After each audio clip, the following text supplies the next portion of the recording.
जय हरी बंधू भगिनींनो, आपले श्री रेणुकाई वैदिक ज्योतिष केंद्र व श्री विश्वकर्मा वास्तुशास्त्र मध्ये हार्दिक स्वागत आहे. बंधू भगिनींनो, आज आणि आता आपण बघणार आहोत पंचरात्रोत्सव म्हणजे काय.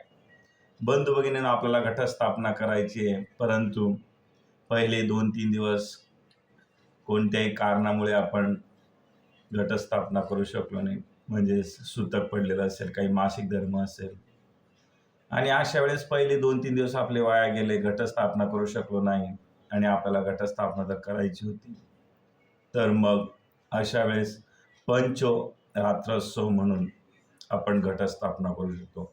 म्हणजे नवरात्राचे शेवटचे जे 5 दिवस असतात, त्या 5 दिवसांना म्हणजेच 5 रात्रीला पंचरात्रोत्सव असं म्हटलं जातं.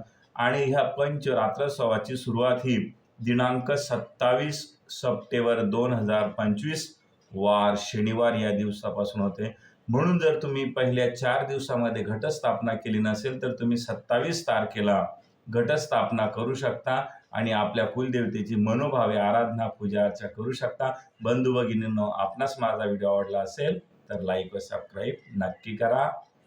जय हरी बंधू भगिनी.